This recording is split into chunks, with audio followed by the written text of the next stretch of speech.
Nesse mês de maio, nossos cultos terão como tema principal a família.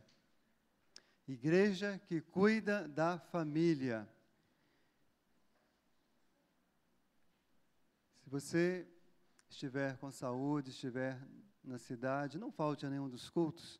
Venha a cada domingo, porque certamente Deus vai abençoar a sua família, a sua vida, por meio da pregação da palavra ao longo desses 3 domingos. Próximo domingo, o pastor Lira estará pregando. No terceiro domingo, o pastor Ronildo. No quarto domingo, o pastor Rubens, quer dizer, presbítero Rubens. Pastor Rubens, né? Lembra lá do acampamento, né, Rubens? Todos abordando o tema da família. Salmo 128, os irmãos podem acompanhar em silêncio. Bem-aventurado aquele que teme ao Senhor e anda nos seus caminhos. Do trabalho de tuas mãos comerás, feliz serás, e tudo te irá bem. Tua esposa no interior de tua casa será como a videira frutífera, teus filhos como rebentos da oliveira à roda da tua mesa. Eis como será abençoado o homem que teme ao Senhor. O Senhor te abençoe desde Sião, para que vejas a prosperidade de Jerusalém, durante os dias de tua vida. Vejas os filhos de teus filhos, paz sobre Israel. Será que a gente pode, respeitosamente, a palavra parafrasear, dizendo assim, paz sobre o Brasil? Vamos lá? Paz sobre o Brasil, que é o nosso país, onde o Senhor tem nos feito nascer, crescer e viver. Então, nós vamos compartilhar nessa manhã sobre o seguinte tema, a felicidade da família cristã. Eu sei que, quando falo desse tema, pode soar, né? E talvez a gente pode apressadamente julgar, e lá vem um tema bastante antropocêntrico, né? O centro é o homem, lá vem uma mensagem de autoajuda. Não tem nada a ver, meus irmãos. Nós vamos falar desse tema porque é um tema importante e é bíblico. E a gente precisa pensar sobre tudo que a Bíblia diz, né? Mas, de fato, quando a gente olha fora do contexto bíblico, as pessoas estão perdidas quanto a esse tema. Os próprios dicionários, assim, até divergem e contrariam um ao outro no que diz respeito ao tema. Alguns vão colocar a felicidade quase como uma coisa biológica, só pensando nessas reações químicas todas que a gente tem. Outros vão pensar nesse lado mais social, né? No lado dos relacionamentos. Outros vão pensar na questão do estado mesmo emocional. Tem a ver, mas de uma maneira geral, todos concordam que felicidade tem a ver, tem esse lado subjetivo, né? Tá aí, eu estou olhando vários psicólogos aqui, Vielina aqui e outros, né? Tem a ver com esse estado emocional, mental, interior, né? De realização, de contentamento, de alegria, de paz, que, na verdade, todos querem experimentar, de bem-estar, né? Espiritual, equilíbrio, né? Entre emoções e razão, e vai para aí afora. A gente poderia pensar em muitas coisas que as pessoas têm dito sobre isso. Eu tenho aqui uma página e meia só sobre isso, mas eu vou saltar porque eu quero ir mais direto, né, para o que as Escrituras nos oferecem acerca da questão da felicidade. Mas, antes ainda de ir nas Escrituras, a gente observa a gente que é tão obcecada com o foco da felicidade, com a sua felicidade, que ele é capaz até de estragar a felicidade dos outros, né? Aliás, muitos têm como felicidade sua a desgraça dos outros. Esse é um extremo horrível que espero que você não experimente, nem como ativo na ação e nem como passivo sofrendo essa ação. Mas o fato é que a família cristã também quer ser feliz. Alguém aqui quer ser infeliz? Ninguém fala assim, eu decidi que eu quero ser infeliz o tempo inteiro. A gente quer ter paz, alegria, contentamento e realização. Só que a grande verdade é que todos nós, de vez em quando, ouvimos aquela vozinha do diabo, do inferno, do mundo, convidando a gente a buscar uma felicidade com os parâmetros humanos, com os princípios carnais, né?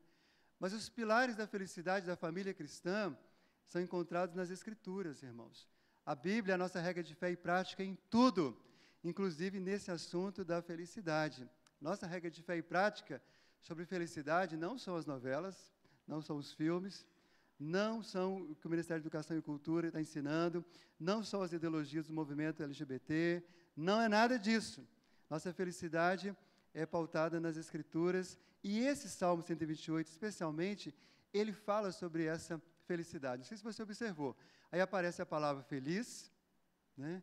aparece a palavra, o bem-aventurado, né, inicialmente aí, aparece a palavra abençoado e abençoe, né, 4 palavras. E todos os comentaristas bíblicos que eu li falam, não tem dúvida disso, há um tema de felicidade, é um salmo cheio de alegria, de contentamento e cheio de felicidade. Ele começa falando, de uma forma geral, bem-aventurado aquele, e aquele aqui pode ser homem, mulher, criança, jovem. Depois ele foca no homem, porque dentro daquela cultura, né, o homem era, de fato, a pessoa principal, né? E dali vinha toda a felicidade, todo o restante da família. Então, esse texto está falando, não somente apenas de felicidade do homem, mas de toda a família. E é interessante, em todos os seus estágios, desde o noivado, porque há uma impressão que aqui fala de um pouco daquele início do casamento, da preparação, até os netos, né? É interessante como apenas em poucos versículos a Bíblia fala de todos os estágios da vida e de como podemos usufruir a felicidade em cada um deles. Então, vamos olhar para esta palavra e vamos aprender e lembrar e renovar nesta manhã a seguinte verdade: a felicidade da família cristã é fundamentada no temor de Cristo. É isso que está logo no início? Bem-aventurado aquele que teme ao Senhor, né?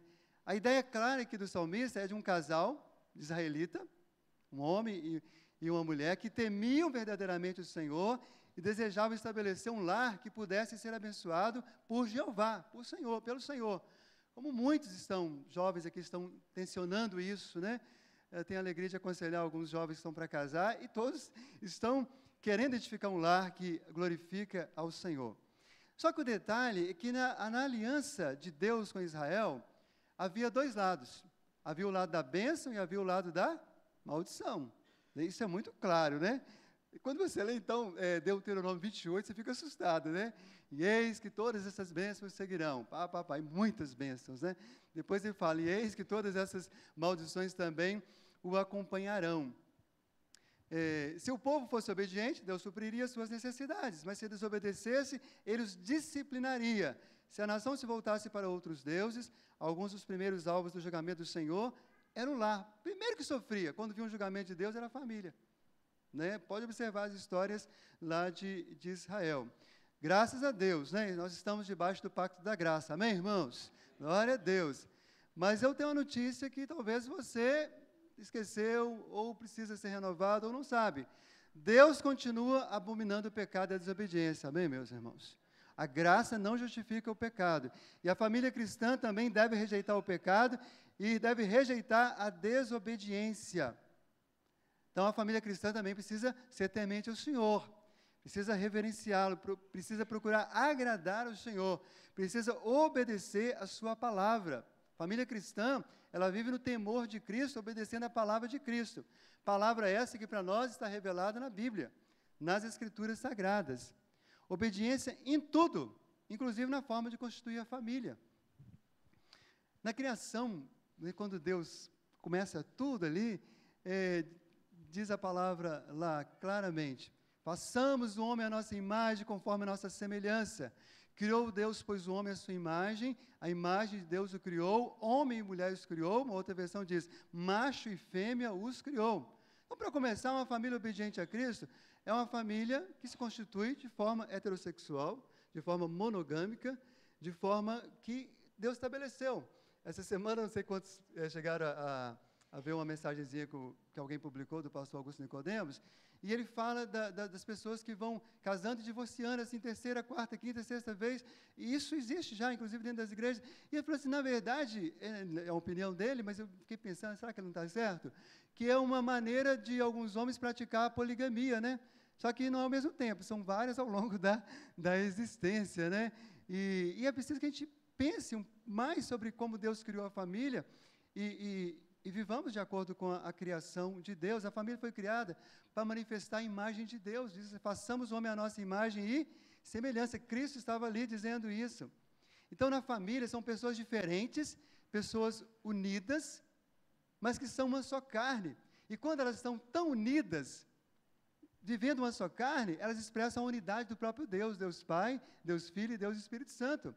Quando uma família não está vivendo em unidade, ela não revela o caráter de Deus, está faltando o temor do Senhor.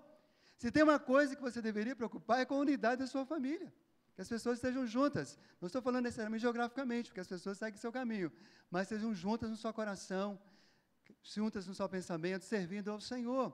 Pessoas amorosas, justas e retas dentro de uma família, revelando o caráter amoroso, justo e reto de Deus.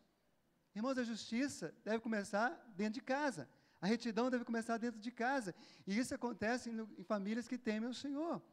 Homens e mulheres e filhos que temem ao Senhor procuram ouvir e atender a voz do Espírito Santo, quando esse o repreende e o convence do seu pecado. Família precisa, de vez em quando, juntas, orar e falar: Deus, sonda a nossa família, vê se há algum caminho mau e guia essa família por um caminho eterno. Esse é o caminho da bem-aventurança da família cristã, meus irmãos. A desobediência pode trazer algum prazer momentâneo, mas jamais traz felicidade e alegria duradoura. A desobediência, a falta de temor ao Senhor, ela gera dor, sofrimento, morte, destruição, tragédias. Irmãos, a gente precisa reconhecer com humildade que algumas das tragédias que a gente passa têm a ver com a nossa desobediência. Tem a ver quando nós perdemos o temor do Senhor, quando nós esquecemos quem é Deus na nossa vida. Famílias que semeiam o mal, que perdem o temor do Senhor e semeiam o mal, vão colher o mal. Não tem jeito. Aquilo que o homem semear e separar está nas Escrituras. Mas uma família cristã cresce na alegria e na felicidade, da obediência e do temor ao Senhor. Gente, o pessoal que não crê em Deus ou que é contra o cristianismo, né, fica assim, escandalizado com a gente, porque a gente fala do temor do Senhor, de toda a glória ao Senhor. E um dia desse, uma mulher chamou no Facebook de Deus de megalomaníaco, né? Falou: que interessante, né? Falei: não é, porque, na verdade, Deus já tem toda a glória, né? Já tudo é dele. Nós precisamos apenas reconhecer para o nosso próprio bem. E, na verdade, irmãos, toda família teme alguma coisa. Toda pessoa teme alguma coisa. A questão é: a quem você teme? Todo mundo se rende a alguma coisa. A um sonho, a um pecado, a um vício, a alguma coisa. Todas as pessoas se rendem a alguma coisa. A minha pergunta é: você e sua família temem a quem? Ao diabo? Aos homens? À economia brasileira? À política internacional? Ao partido tal, ao candidato tal? Jesus disse a quem não temer. E ele disse também a quem nós devemos temer. E ele é contundente, palavras muito duras, mas veio da boca daquele que é amor. Não temais os que matam o corpo e não podem matar a alma. Então não teme qualquer pessoa que possa fazer mal ao seu corpo. Não tema a ninguém. Não temos que ter medo das pessoas. Não temos que ter temor, ficar subjugado por qualquer situação que esteja nos rodeando. Mas ele diz assim: antes tema aquele que pode fazer perecer no inferno tanto a alma quanto o corpo. E só há uma pessoa que pode fazer perecer no inferno, a alma e o corpo. É o próprio Deus, não é Satanás. Satanás não tem esse poder. É Deus. Só vive uma vida de medo e desespero as famílias que temem a tudo, menos a Deus. Famílias que temem ao Senhor sabem que servem um Deus poderoso, bondoso, misericordioso e salvador. Irmãos, a Bíblia atesta em vários textos: o temor do Senhor é o princípio da sabedoria. Se a gente quer ter sabedoria para ter uma vida bacana e feliz, tranquila, abençoada, não podemos perder o temor do Senhor. Ao contrário, precisamos cultivar, crescer nesse temor do Senhor. Esse é um risco. Às vezes nós acostumamos com o sagrado, acostumamos com Deus e não temos mais a devida reverência, o devido respeito, o devido temor ao Senhor. Mas a família cristã teme ao Senhor Jesus, né? Pela sua graça, não é um temor aterrorizante e nem o afasta o homem de Deus. É um temor santo, saudável, o qual nos aproxima ainda mais do Senhor. Sabemos que Cristo, irmãos, quebrou a maldição da lei. Sabemos também que Deus é gracioso e não nos trata segundo os nossos pecados. O salmista diz que a misericórdia do Senhor se eleva acima das nuvens. Se Deus fosse nos tratar segundo nossos pecados, nenhum de nós estaríamos aqui agora para contar a história. Então, isso nos leva a uma segunda verdade sobre a felicidade da família cristã. A primeira, vamos lembrar, a felicidade da família cristã é fundamentada no temor do Senhor.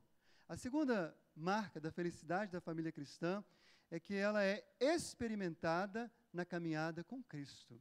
Ela é usufruída, curtida, né, na caminhada com o Senhor. Diz aqui a palavra: bem-aventurado aquele que teme o Senhor e anda nos seus caminhos. O Salmo 128, como os estudiosos da Bíblia, né, descrevem aqui nesse subtítulo, é um cântico de romagem. Né? O cântico de romagem era um salmo que era escrito em referência às caminhadas das famílias de Israel, que saíam das tribos, de suas tribos, onde moravam, e iam até Jerusalém para prestar culto a Deus. E ia todo mundo, ia a tribo inteira.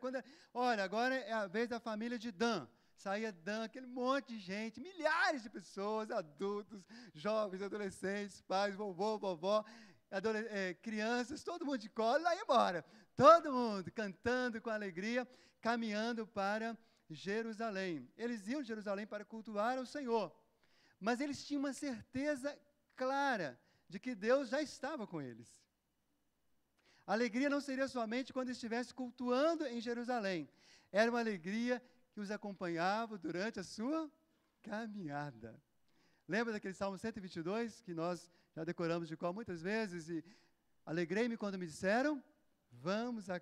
Opa! Quando o pai falou, gente, é nossa vez de cultuar Jerusalém. Papai vai reunir. Alegrei-me quando me disseram, vamos trocar de roupa, vamos amar todo mundo, alegria. Eu não sei quantos, né, viveu na vida rural, né? Eu vivi uma parte da minha vida, né, no contexto rural. E alguns aqui eu sei que viveram. E alguns literalmente caminhavam 2, 3 horas a pé para chegar no culto. Né? E era uma coisa linda, era uma alegria, era um evento, era algo marcante. Então, mas essa caminhada com o Senhor não acontece, meus irmãos, só quando a gente vai no culto, quando a gente vai no templo para cultuar. Na verdade, irmãos, nós devemos experimentar a felicidade na nossa família, em todos os caminhos pelos quais a nossa família percorre. E aqui nesse texto ele fala de alguns caminhos, né, que a família trilha e que pode experimentar alegria. Se o Senhor Jesus é a nossa principal companhia, experimentaremos felicidade em todos os nossos caminhos e jornadas. O salmista cita alguns desses caminhos. Por exemplo, no caminho do trabalho, seja trabalhando dentro ou fora de casa. Não sei se vocês observam, né, mas as pessoas, às vezes, ficam doentes de tanto trabalhar. Né? Trabalham para ganhar dinheiro, depois gastam dinheiro para cuidar da saúde, porque acabou com a saúde.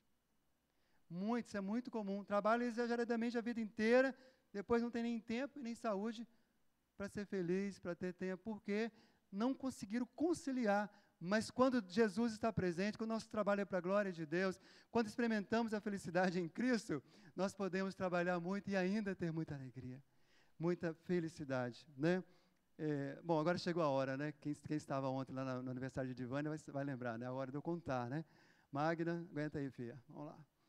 Ontem, né? Eu tive ela está lá no último banco, já levantou a mão, eu aceito, né?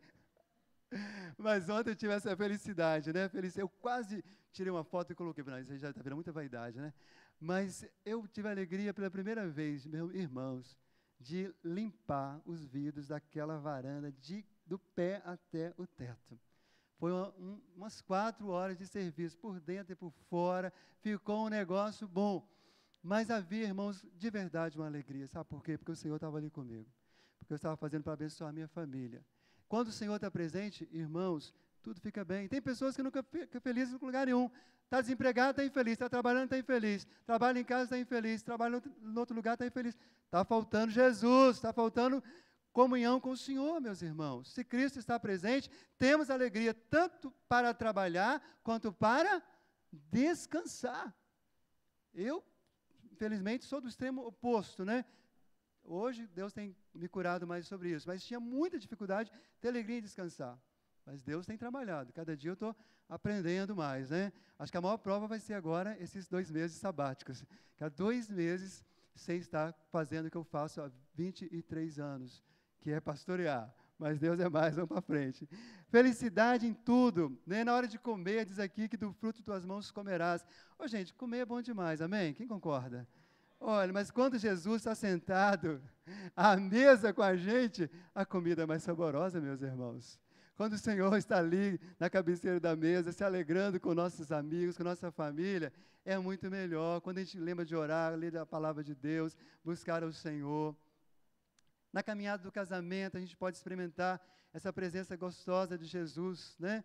Para que o casamento seja feliz, tem que ser aquele cordão de 3 dobras, né? Você, seu cônjuge, Jesus.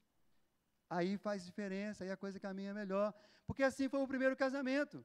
Quem realizou o primeiro casamento foi o próprio Deus, o próprio Cristo estava ali. E continua ali com comunhão todos os dias, tinha profunda, né? Diz a Bíblia que Deus vinha até o jardim para todas as tardes, bater aquele papo com Adão e Eva. Olha que coisa boa. Né? Até no dia que pecaram, né? Mas antes de pecar foi muito bom, maravilhoso. Na caminhada com os filhos, eu sei, irmãos, que criar filhos nesse mundo hoje está mais difícil do que alguns anos atrás, todo mundo sabe disso, porque é muito mais gente para perverter. Hoje tem mais estratégia do inferno para corromper nossos filhos, mas ainda vale a pena. Eu fiquei tão feliz, eu ainda não parabenizei, vou parabenizar aqui do púlpito, né? Parabéns, Juliana Almofrei, parabéns à vovó Helena, vovô Carlos, tia Camila, né? Chegou lá mais uma bênção na família, tem vários aí para chegar ao longo desse ano, e quem aí não está engravidado, receba aí a bênção de Deus, em nome de Jesus. Busca o Senhor aí, né? E vamos para frente aí, porque, irmãos, a caminhada com os filhos é boa, quando Jesus está com os filhos, a gente com a gente. Olha, deu o que falar, hein?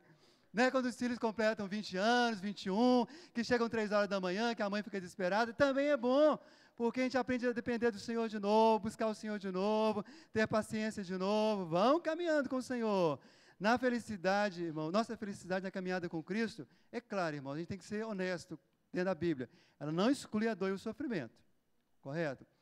Não exclui. Sabemos que casamentos podem ser conturbados, trabalhos podem ser estressantes, filhos podem nos decepcionar, a enfermidade pode bater a porta, mas quando a nossa família caminha com Jesus, ela pode dizer aquilo que Paulo disse lá em Filipenses, porque aprendi a viver contente em toda e qualquer situação.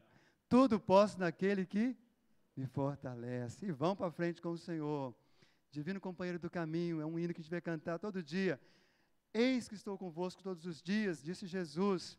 Meu querido irmão, a felicidade da sua família depende da presença do Senhor. O que você precisa é não caminhar nem à frente da nuvem e nem atrás da nuvem. Caminha debaixo da nuvem de Jesus, da nuvem de glória de Deus, da presença do Senhor. Ô, gente, é muito bom a gente ter sonhos, alvos e planos, né? Eu, já há muito tempo que sou uma pessoa de sonhar, de pensar lá na frente, né? De pensar como eu vou estar daqui a 10 anos, 20 anos, sempre pensei assim. Mas eu descobri que tem uma coisa melhor do que os sonhos. É a caminhada até conseguir alcançá-los.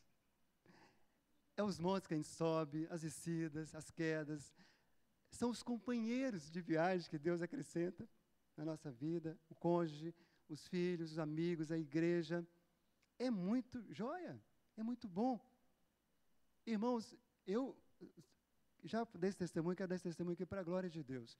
Eu procuro caminhar a minha vida da seguinte forma: ser com gratidão a Deus por tudo que Ele tem feito, sido da minha vida até aqui, e com expectativas do que Ele pode fazer. Qualquer momento que eu partir, saiba que morreu alguém satisfeito em Cristo.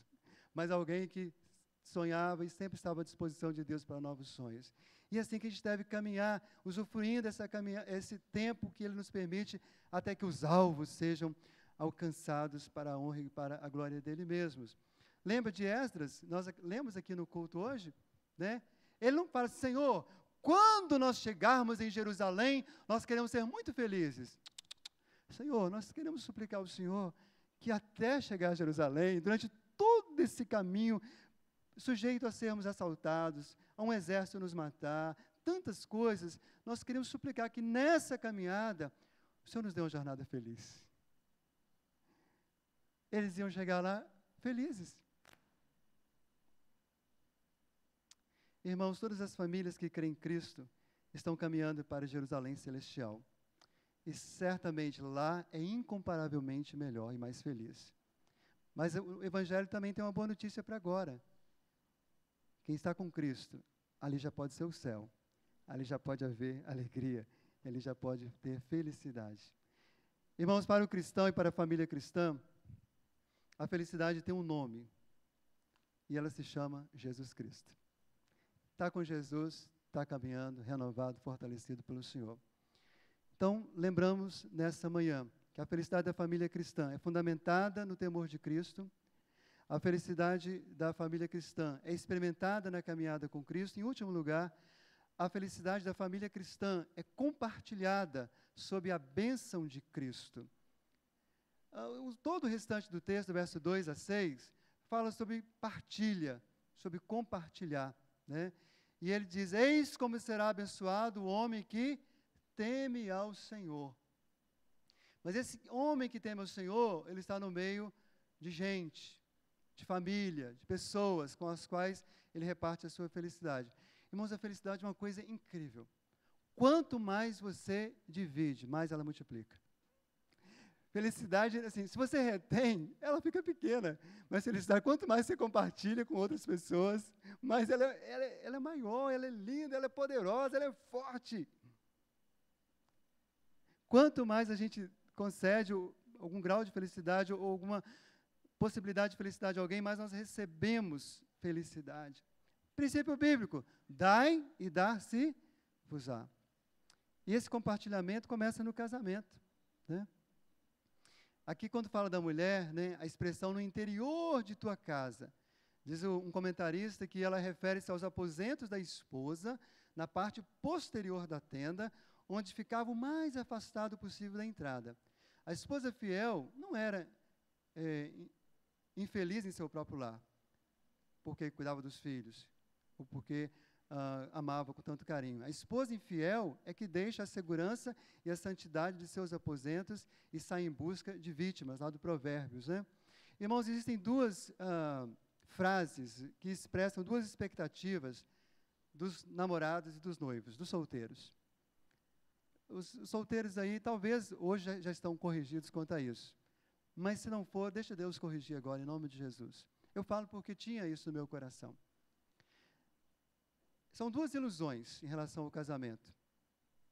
Primeira, é o camarada que está casando, fala assim: não, eu vou casar para ser feliz. Eu vou casar porque eu vou encontrar uma mulher que vai me fazer feliz. Pode faltar pouco me colocar no altar, né? Vai me cuidar de mim, e vai fazer comida boa, e vai ser, né, não sei o quê e tal. A outra ilusão, ou o contrário, né? As mulheres casam com homens, acham que é um príncipe cantado e descobrem um sapo, né? A outra ilusão é o seguinte: vou casar para fazer o outro feliz. Essa segunda, ela é um pouco mais nobre, pelo menos, né, a pessoa está pensando mais no outro. Isso é nobre, isso é bíblico. O problema é que isso é um fardo, né? Porque, por mais que você seja um bom marido, uma boa esposa, você não tem esse poder, né, de fazer com que o outro fique 100% feliz a maior parte do tempo. Né? Essas duas afirmações, ou expectativas, não são pecaminosas em si, mas elas têm esse grande problema, colocam um peso muito grande sobre o cônjuge. Então, qual é o princípio que nós entendemos ser bíblico? E alguns estudiosos de família têm falado isso, eu estou apenas concordando com eles. Você tem que casar para repartir a felicidade que você já tem, sobretudo a felicidade que você tem em Cristo. Você compartilhar. Porque família cristã é isso. Ela compartilha a sua felicidade com outras pessoas debaixo da bênção de Cristo, da direção de Cristo. Diz a palavra que a mulher sábia edifica a sua casa, porém a tola derruba com as suas próprias mãos. Ela edifica a sua casa repartindo a felicidade que ela encontrou em Cristo. Eu li num livro, uma história verídica, um pastor na China, que a mulher...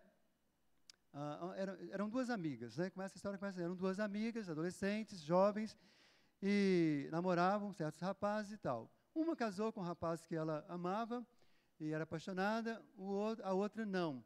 O rapaz acabou abandonando e casou com outra pessoa.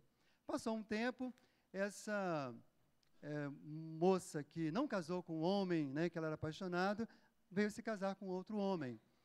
Passou algum tempo, essa outra mulher, essa primeira que tinha casado com o homem da paixão da sua vida, acabou passando por um divórcio. E essa outra que casou com um homem que não era a paixão da sua vida, chegou nas bodas de diamante. E aí, ambas velhinhas, falaram assim: como é que você viveu tanto tempo? Nós somos amigas. E eu me lembro claramente que você era apaixonada por fulano e não por ciclano. E ela disse assim, eu vivi tanto tempo, porque eu não pude casar com o homem que eu amava. Então, eu resolvi amar o homem com o qual eu me casei. Eu resolvi amá-lo. E eu aprendi a amá-lo. E aprendemos a viver uma vida boa e abençoada. E chegamos aos 75 anos. Irmãos, é possível aprender a amar. Então, se o amor está frio, está acabando, peça a Deus que te ensine a amar de novo. Né? Compartilhe a felicidade que você tem em Cristo com o seu cônjuge, deixe que ela compartilhe com você e vão para frente. E aqui ele fala tantas outras coisas lindas, nem sei se vai dar tempo de falar. Fala de compartilhar a felicidade no trabalho, né? Não vou saltar porque o tempo está esgotado. Compartilhar a felicidade entre os filhos e os pais. Olha, ter os filhos como rebentos da oliveira, a roda da tua mesa, né? Tudo coisa cara, né? Oliveira, que produz azeitona, produz o azeite, tudo coisa preciosa. Ele fala de compartilhar essa alegria com a esposa, com os amigos e com os filhos. Irmãos, eu não sei não, acho que se essas famílias da antiguidade pudessem ver como estão as famílias hoje, elas ficariam aterrorizadas. Porque, irmãos, de uma maneira de, claro que há boas exceções, mas naqueles tempos, mais problemas que tivesse, ignorância que tivesse, mais família estava junto, pelo menos a maior parte do tempo. Como é que as famílias da antiguidade olhariam para as famílias hoje na hora da refeição, ao longo do dia? Não sabem o que é estar ao redor da mesa. Né? Tem um livrinho que algumas mulheres da igreja estudaram um tempo atrás, que fala sobre isso, né? Como é que é o nome do livro? É o poder da mesa, ao redor da mesa, uma coisa assim, né? Cadê? Não sei, a Fabíola, Magre, estudaram esse livrinho. Isso a gente precisa resgatar em nome de Jesus, meus irmãos. Mas aqui fala de compartilhar essa felicidade, inclusive além da família. O Senhor te abençoe desde Sião para que vejas a prosperidade de Jerusalém. Meus irmãos, patriotismo começa dentro de casa e vai se espalhar para o trabalho, para a rua, para onde você quiser, mas começa dentro de casa. Quando famílias estão juntas, unidas na presença de Deus, vivendo, compartilhando santidade, caráter, valores, felicidade, alegria, nós estamos zelando para que os nossos filhos cresçam, sejam homens de verdade, mulheres de verdade. Irmãos, a gente sabe que esse mundo não vai transformar tudo, mas a coisa pode ser menos pior do que está. Se nossas famílias serem famílias felizes em Cristo, que criem homens e mulheres felizes no Senhor, que quando se tornarem adultos, não precisa correr atrás do dinheiro desesperado, se corrompendo, se matando, como a gente está vendo aí, pessoas de tudo quanto é ideologia política fazendo. A corrupção, irmãos, quem dera fosse privilégio de um partido. A corrupção é uma desgraça do ser humano. E eu e você só não somos mais corruptos porque um dia a graça de Deus nos alcançou e está nos transformando. E se a graça de Deus é compartilhada com nossos filhos, eles serão homens e mulheres. Irmãos, por que não podemos sonhar de ter um membro dessa igreja daqui a algumas décadas, governador desse estado, presidente desse país? Porque o que esse país precisa não é de ideologias políticas, é de gente comprometida com a verdade, com amor, com respeito, com justiça, com os valores do caráter de Deus. Feliz é a nação cujo Deus é o Senhor. Mas se Deus não é o Senhor nem da família cristã, como é que vai ser do país, meus irmãos? E aqui ele termina falando de compartilhar a felicidade com as futuras gerações. Vejas os filhos de teus filhos, os netos, né? Gerações, talvez você nem veja os seus netos, seus bisnetos, mas você precisa ser um homem feliz em Deus, uma mulher feliz em Deus, para que os seus futuros membros da sua família, netos, bisnetos, tataranetos, saibam, vovô foi um homem feliz em Cristo, vovó foi uma mulher feliz em Cristo. E eu também posso constituir uma família feliz em Cristo. Queria concluir, meus irmãos, dizendo que a grande verdade é que nenhuma pessoa, nenhuma família passa por esse mundo, né, só com felicidade. Todas as famílias conhecem bem o vale da dor, da tristeza e da infelicidade. Jó e sua família experimentaram esse vale. Ele disse, sobrevieram-me pavores, é perseguida a minha honra como pelo vento, como nuvem passou a minha felicidade. Agora dentro de mim se derrama a alma. Os dias de aflição se apoderaram de mim. Todo mundo conhece a história de Jó, né? Aquela aposta de Satanás. Quero ver se Jó vai ser fiel e feliz se eu tirar tudo. E Deus falou, pode tirar. Claro, Jó, como homem, também teve seu momento de profunda dor, de questionamento, mas até que ele teve uma experiência tão poderosa com a presença de Deus, que ele disse, Senhor, eu conheci o Senhor só de ouvir falar, mas agora os meus olhos te veem. E ele se arrependeu e o Senhor o restaurou. E o restaurou, inclusive, nas questões das perdas que ele tinha tido. Porque ele experimentou e ficou provado para Satanás quem era a verdadeira felicidade de Jó, que era o seu Deus, o seu Senhor. Eu não sei, pode ser que alguém aqui esteja passando por um momento nada feliz, momento de dificuldade. Isso faz parte de todas as nossas vidas.